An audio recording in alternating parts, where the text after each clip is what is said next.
Buenas noches, bienvenidos al Criminalista Nocturno.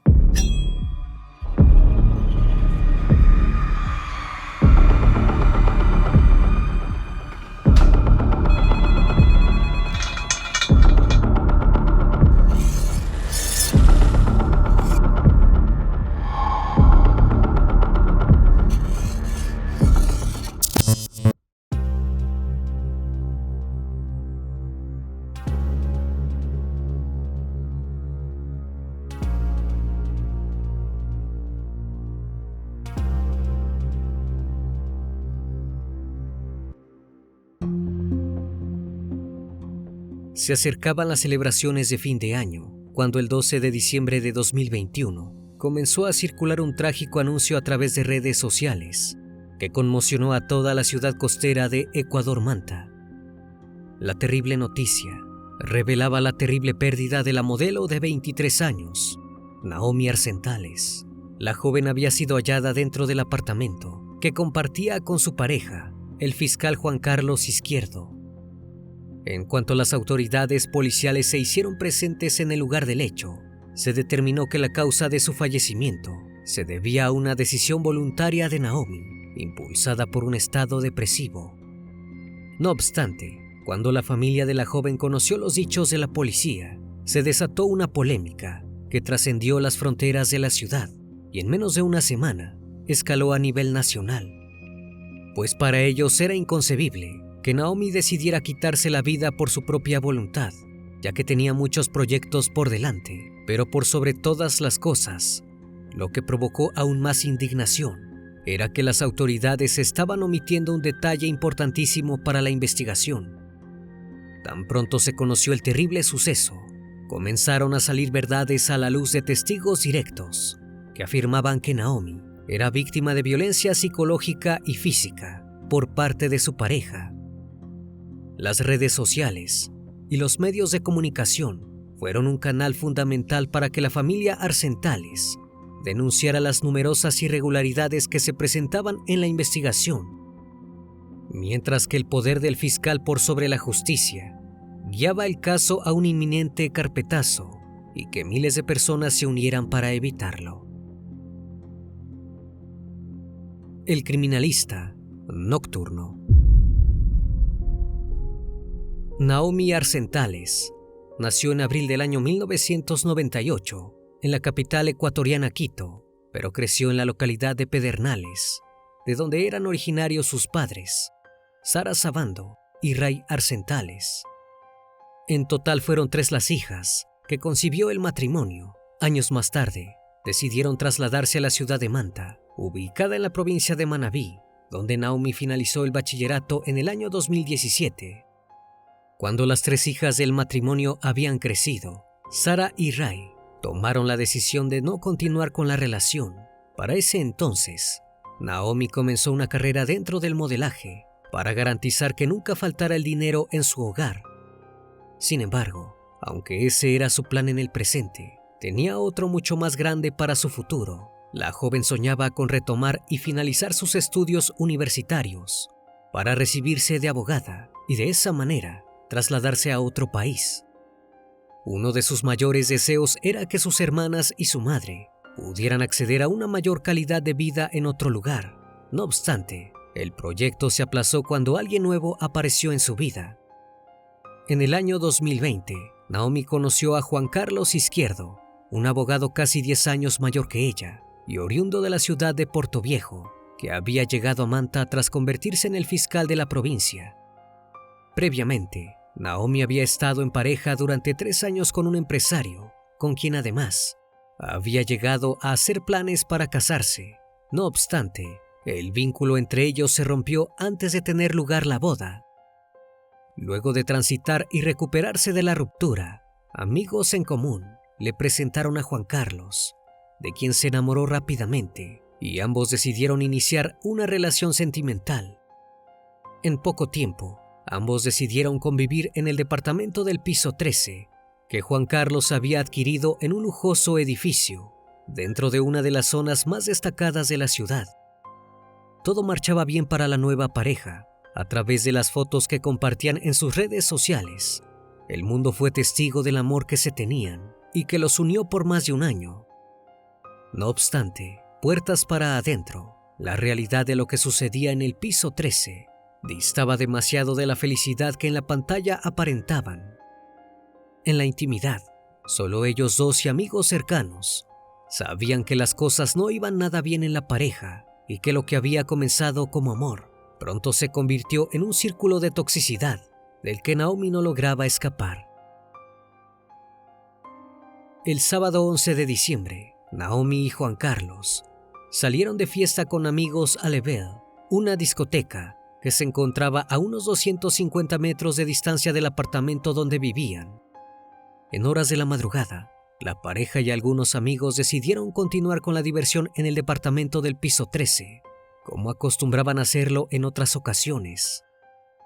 El after party se extendió hasta aproximadamente las 5 de la mañana, a pesar de que minutos antes Naomi se había retirado de la sala para encerrarse en su habitación, luego de haber tenido una discusión con Juan Carlos, que los presentes presenciaron. Posteriormente, cuando los invitados dieron por terminada la noche y se retiraron del departamento, Juan Carlos se fue a dormir a otra habitación de la casa.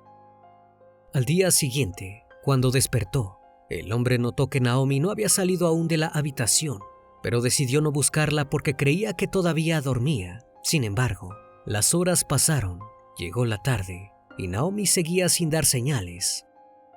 Entonces se dirigió a la habitación donde estaba su novia e intentó ingresar para despertarla, pero no pudo hacerlo. Advirtió que Naomi había cambiado la clave de acceso para que nadie la molestara. Preocupado por la situación, Juan Carlos pidió ayuda al conserje del edificio, quien finalmente encontró una llave que les permitió entrar a la habitación. Una vez dentro, se encontraron con una terrible escena. Naomi se hallaba sin vida, colgando del televisor por medio de un cable que le rodeaba el cuello. Enseguida, Juan Carlos Izquierdo llamó a las autoridades policiales y a los servicios de emergencia para que acudieran al lugar y se diera inicio a las averiguaciones pertinentes. Tras evaluar la escena, las autoridades interrogaron a Juan Carlos, la única persona que podía aportar algún dato. El hombre les contó su versión de lo ocurrido la noche anterior y cómo ese 12 de diciembre se encontró con su novia sin vida dentro de su propio departamento. Aunque aún no tenían los resultados de las pruebas forenses, las autoridades labraron un informe policial donde se registró en detalle cómo se encontraba la fallecida y se adjuntaron fotografías. Para cuando las autoridades se retiraron del departamento del piso 13, la noticia ya había trascendido en toda la ciudad, al igual que el contenido del informe policial. Enseguida, la población supo que el documento se aseguraba que Naomi Arsentales había decidido quitarse la vida por encontrarse en un estado depresivo por un hecho que había ocurrido meses antes. Fue así como la familia de Naomi, además de recibir el shock del trágico suceso, se enteró de una verdad oculta. Tras el fallecimiento de Naomi, comenzaron a salir a la luz varias situaciones oscuras de las que la joven había sido víctima y que había decidido mantener en secreto para no alterar a sus seres queridos. Lo más alarmante fue el descubrimiento de un terrible suceso que había ocurrido meses antes, precisamente el 21 de agosto de ese mismo año, en el que Naomi habría sido víctima de abuso en una fiesta a la que había sido invitada y que tuvo lugar en un edificio cercano al que ella habitaba. Allí, dos hombres a los que no había visto nunca antes hasta esa noche habían ultrajado a la joven, actuando en complicidad con un tercero. A pesar del dolor que le ocasionó lo que esos hombres le hicieron, Naomi decidió contarle lo ocurrido a su pareja. Entonces, la chica realizó la denuncia correspondiente a las autoridades policiales. Como parte del proceso, se realizaron pruebas toxicológicas y ginecológicas. El resultado de estas pruebas determinó que la joven presentaba lesiones en sus partes íntimas. Además, se logró extraer material genético para ser sometido a más exámenes. Naomi también debió presentar su testimonio sobre lo ocurrido ante los profesionales de la psicología y trabajadores sociales, con el fin de conocer la verdad del hecho, hasta que finalmente, el 6 de diciembre de 2021, declaró una vez más, en el marco de la audiencia, la cronología de los hechos y aportó los nombres de los responsables. En la causa, se vieron involucrados 2 empresarios oriundos de la ciudad de Quevedo, quienes debían presentarse a una audiencia de formulación de cargos, prevista para el día 13 de enero de 2022. Sara Sabando y Ray Arcentales desconocían este proceso judicial que tenía a su hija como víctima de abuso. Se enteraron de lo sucedido a través de un tuit que hizo el abogado Jorge Luis Ortega, donde aseguraba que su clienta había fallecido tras decidir quitarse la vida porque se encontraba deprimida por un previo ataque del que había sido víctima, quien luego debió salir a aclarar que no sabía que la familia no estaba al tanto de aquello. La indignación de la familia Arcentales alcanzó niveles inimaginables cuando se comenzó a hablar con tanto libertinaje y especulaciones de la vida de Naomi. Desde un primer momento, no creyeron en la versión que determinaron las autoridades, pues era imposible que Naomi se quitara la vida. Para confirmarlo, Sara Sabando aseguró que el día 11 de diciembre había hablado con su hija a través de mensajes, donde la joven le confirmaba que pasaría por su casa para pedirle prestado un vestido. Pero ahí no quedaba todo. La familia quería descubrir la verdad de los hechos, costara lo que costara. En su interior, sabían que su hija en realidad había sido víctima de un crimen y que había elementos que los hacía sospechar de Juan Carlos Izquierdo. Estaban dispuestos a demostrarlo y aseguraban que tenían pruebas para hacerlo. Fue entonces cuando realizaron formalmente la denuncia ante la Fiscalía del Guayas por delito de asesinato y dieron a conocer que su único abogado era Luigi García Cano. De esta manera, una vez que las autoridades fueron notificadas de la existencia de un posible delito, se procedió a dar inicio a un proceso de investigación para dar con los probables responsables. El 13 de diciembre, la familia de Naomi se presentó en el Centro de Investigación Forense, donde se estaba llevando a cabo la necropsia pertinente para ver el cuerpo de la joven. Sin embargo, les fue prohibido el ingreso y lo único que obtuvieron de la visita fue un par de pendientes y collares que pertenecían a Naomi. El resultado del procedimiento forense confirmó que la causa del deceso se debió a un ahorcamiento y agregó que la joven no presentaba muestras de violencia en ninguna otra parte de su cuerpo. Ante este avance, la familia de la joven decidió tomar cartas en el asunto, puesto que creían que no estaban actuando de la manera en la que debían hacerlo. Aseguraban que no estaban teniendo en cuenta todos los elementos que habían podido observar en la escena. En primer lugar, afirmaron que cuando ellos llegaron a la habitación donde habían encontrado a su hija sin vida, notaron que la joven presentaba moretones en las piernas y rasguños en sus manos. Además, no pudieron pasar por alto el nudo que tenía hecho el cable. Sara Sabando agregó a este argumento que Naomi ni siquiera tenía la habilidad de hacer un moño en el cabello y que mucho menos tendría el conocimiento que se requiere para hacer un nudo marinero. Por otro lado, sus sospechas contra Juan Carlos incrementaron cuando notaron que el hombre no se presentó al funeral que se llevó a cabo para despedir los restos de Naomi. A medida que los días fueron pasando, fueron apareciendo cada vez más elementos que colocaban al sujeto como principal sospechoso. Thais Arcentales compartió a través de sus redes sociales capturas de pantallas de las conversaciones que Naomi y Juan Carlos habían mantenido durante los últimos días, donde la joven le recriminaba por haberla golpeado, dejándole marcas en su cara. Las respuestas insensibles del fiscal y pareja de la joven dejaban en evidencia que Naomi no solo sufría de violencia doméstica, sino que también era víctima de violencia psicológica. Esto pudo demostrarse no solo porque entre esos mensajes el hombre dejaba ver que responsabilizaba a su novia por el ataque íntimo que había padecido, sino que amigos y personas cercanas a la joven confesaron que el maltrato por parte de Juan Carlos era muy recurrente en la intimidad de la pareja e incluso, a veces ante la presencia de testigos. Frente a estas evidencias, la familia de Naomi exigió a las autoridades que se iniciara una investigación por un crimen y que además se exhumara el cuerpo de la joven para ser sometida a una segunda necropsia. Pero en esta ocasión pusieron la condición de que se realizara por profesionales de Quito, ya que aseguraban que el poder que tenía Juan Izquierdo sobre la fiscalía, por ser parte del organismo, entorpecía la labor de los investigadores e impedía que se llevara adelante con transparencia.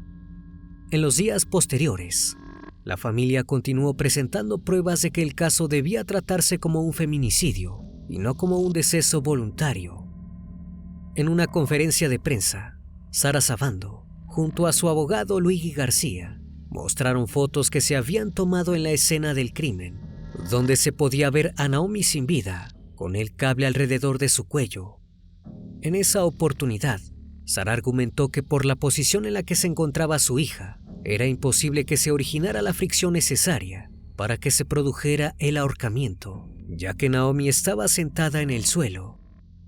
Por último, el día 19 de diciembre, una semana después del terrible descubrimiento, se dio a conocer a través de redes sociales un impactante video que confirmaba todo lo que la familia había estado declarando hasta el momento. En las imágenes captadas por una cámara de seguridad del edificio donde residían, se podía ver a Juan Carlos Izquierdo parado en la entrada. Detrás de él se acercaba caminando Naomi y detrás de ella, un hombre y una mujer que los acompañaban. En el momento en el que la joven alcanza al fiscal, el hombre voltea y le da una bofetada con todo el peso de su mano, haciendo que perdiera la estabilidad. En cuanto el video fue de público conocimiento, el fiscal a cargo del caso tomó la decisión de suspender al sujeto de su labor para el Estado ecuatoriano. Las imágenes alcanzaron la conmoción de toda la población, incluso al presidente de la República, Guillermo Lasso, quien exigió a través de su cuenta de Twitter que se investigara el deceso de la joven con transparencia y se tomaran las medidas pertinentes para que se hiciera justicia. Finalmente, el 22 de diciembre de 2021, se realizó la exhumación del cuerpo de Naomi en el cementerio Pedernales y se trasladó a Quito para practicarle la segunda necropsia.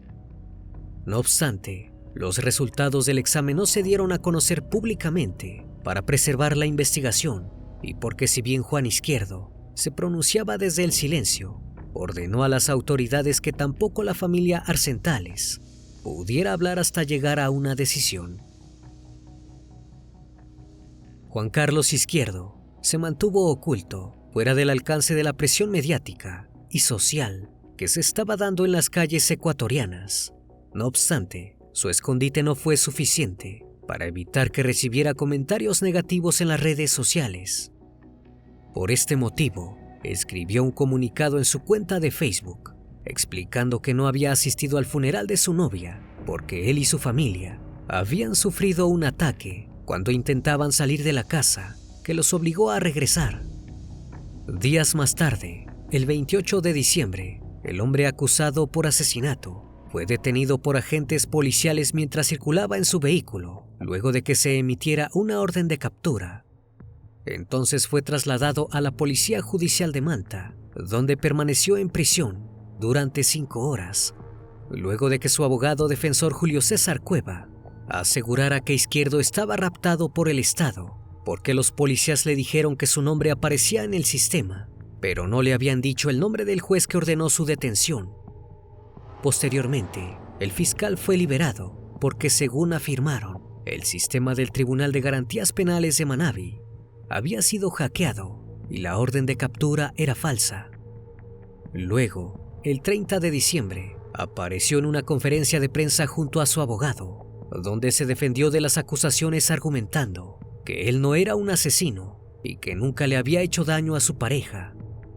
Por el contrario, aseguró que Naomi no era alguien más, sino una persona con la que había compartido la vida y en su familia la habían recibido como un miembro más. En los meses que siguieron a la investigación, Juan Carlos Izquierdo desapareció del foco mediático, lo que levantó las sospechas de los familiares de Naomi y personas que los apoyaban de que podría estar prófugo. Pero Julio Cueva, su abogado, se encargó de dar explicaciones sobre los avances del caso y reafirmar la inocencia de su cliente. Aunque en contradicción con estos dichos, a raíz de la pérdida de Naomi Arsentales, surgieron denuncias pasadas por violencia y agresión. Era evidente para la familia Arsentales que Izquierdo era un hombre muy poderoso y con mucha influencia dentro de los departamentos judiciales, como para manipular las evidencias a su conveniencia. No fue hasta el 30 de junio de 2023 que, tras años de insistencia, de lucha, de exigencia por medio de marchas y denuncias públicas, que la familia de Naomi logró que se le formularan cargos en su contra por violencia psicológica. Aunque es apenas un mínimo avance, esperan que a futuro se le puedan imputar los cargos por violencia física y sobre todo por el crimen que creen cometió. En cuanto al proceso por abuso, en el que estaba involucrada Naomi antes de su fallecimiento, se llevó a cabo una audiencia el día 13 de enero de 2022, donde se formularon cargos contra los dos acusados de la agresión. El 10 de mayo de 2023, uno de ellos fue declarado inocente, pero la fiscalía aseguró que apelará para obtener la justicia correspondiente. El caso de Naomi Arsentales se ha vuelto uno de los más emblemáticos del país ecuatoriano, al igual que el de Lisbeth Vaquerizo y luego el de María Belén Bernal, debido a la indignación que provocó en la población que la información fue manipulada en favor del probable irresponsable. Su familia asegura que no descansará hasta demostrar que Naomi Arsentales no se quitó la vida, sino que la perdió en manos de un sujeto violento, y que no pararán de exigir que se le condene en nombre de la justicia.